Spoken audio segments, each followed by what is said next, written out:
Hello, I'm Essay, your AI essayist. Please note that all content, audio and video in this presentation are AI generated.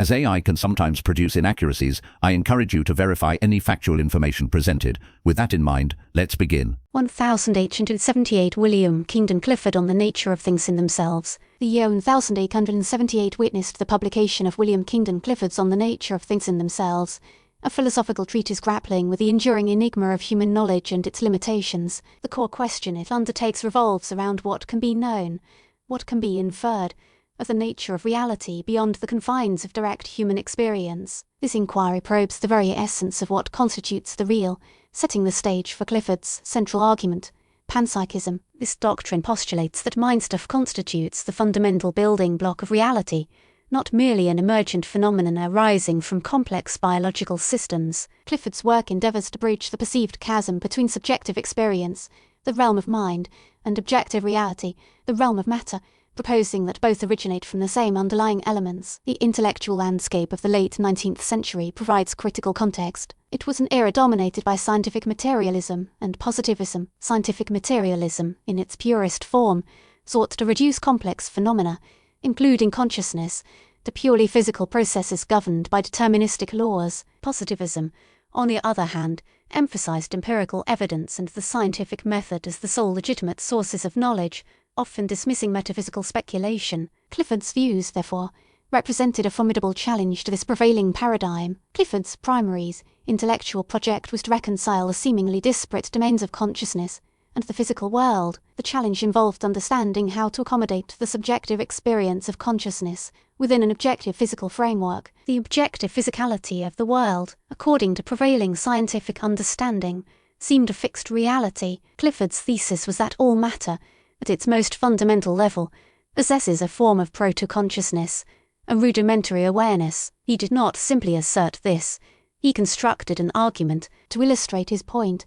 Clifford employed the analogy of the universe as an enormous organism. The vast scale of the cosmos is conceived of like a body, with intricately interconnected parts. Each component, from the smallest atom to the largest galaxy, possesses a degree of awareness. This awareness, though perhaps minuscule at the level of individual particles, collectively gives rise to the rich diversity of experiences, from the most basic sensations of feeling to the most complex forms of thought and emotion. This perspective, a form of monism, as precedents, Spinoza, with his emphasis on a single substance, and Leibniz, with his concept of monads each reflecting the entire universe, provide intellectual precursors. These thinkers, through their distinct lenses, contributed to the soil in which Clifford's ideas took root. The thesis of this essay is that Clifford's work, though initially controversial, represents a crucial attempt to integrate consciousness into a scientific worldview. It anticipates later developments in such diverse fields as quantum mechanics, which challenged the classical separation of observer and observed,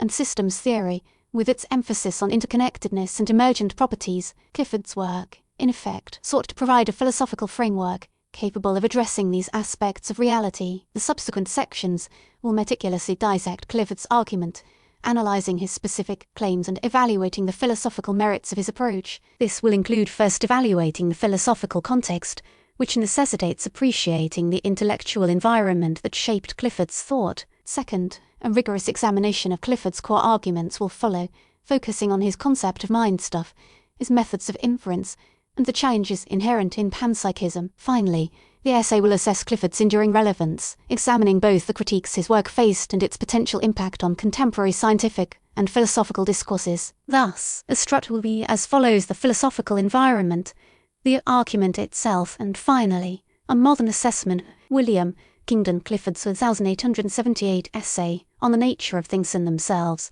represents a bold foray into the realm of panpsychism, the philosophical doctrine asserting that mind or consciousness is a fundamental and ubiquitous feature of reality. Clifford's goal was ambitious. He sought nothing less than to reconcile the seemingly disparate realms of mind and matter, subjectivity and objectivity, within a unified framework. He argued that the traditional dualistic view, which posits a fundamental separation between these two domains, was inadequate to account for the complexities of human experience and the interconnectedness of the natural world. Clifford's work, therefore, attempted to bridge this divide by proposing that even the most basic constituents of matter possess a rudimentary form of consciousness, or what he termed mind stuff. Clifford's argument unfolds, through a series of interconnected steps, each building upon the previous to construct his panpsychist vision. He begins by challenging a prevailing materialistic worldview of his time, which sought to explain all phenomena in terms of purely physical processes, devoid of any subjective or experiential qualities. For Clifford, this reductionist approach was unsatisfying,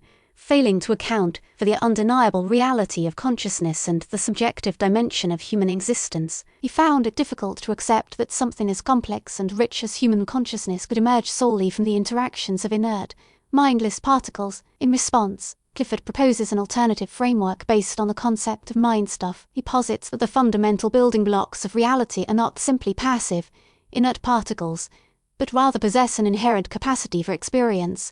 However rudimentary, this mind stuff is not to be equated with full-blown consciousness as we experience it, but rather with a proto-conscious element, a basic form of awareness or feeling that is present in all matter. According to Clifford, the complexity of consciousness arises from the aggregation and interaction of these basic units of mind stuff. Clifford's concept of mind stuff draws inspiration from several sources, including evolutionary theory and the emerging field of neurophysiology. He was particularly influenced by the idea that consciousness evolved gradually over time from simpler forms of awareness present in primitive organisms to the sophisticated cognitive abilities of humans. This evolutionary perspective led him to speculate that the roots of consciousness may extend even further back, to the very foundations of matter itself. He believed that even inorganic matter possesses a rudimentary form of awareness or feeling, albeit one that is far simpler and less differentiated than that of living organisms. To support his claim, Clifford draws an analogy between the interconnectedness of conscious thought and the interconnectedness of physical systems. He observes that our thoughts and feelings are not isolated events,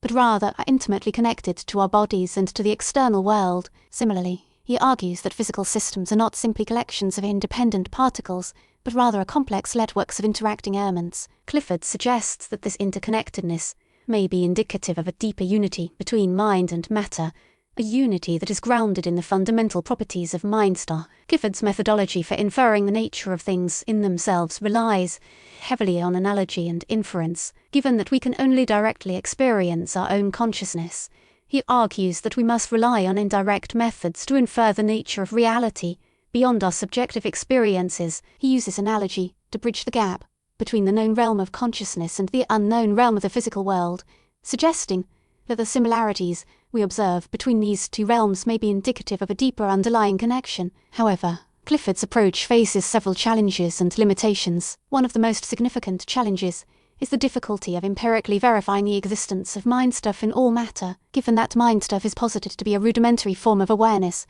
it is by definition difficult to detect or measure using conventional scientific methods. Furthermore, the analogy-based reasoning that Clifford employs can be vulnerable to criticism, as it relies on drawing connections between phenomena that may not be fundamentally related. The influence of evolutionary theory on Clifford's thinking is undeniable. He believed that consciousness evolved gradually from simpler forms of awareness present in all matter. This perspective aligned with the then contemporary scientific emphasis on continuity and gradualism, where complex phenomena were thought to emerge from simpler precursors through a process of incremental change. Clifford's work sought to extend this principle to the realm of consciousness, suggesting that even the most basic constituents of matter possess a rudimentary form of awareness.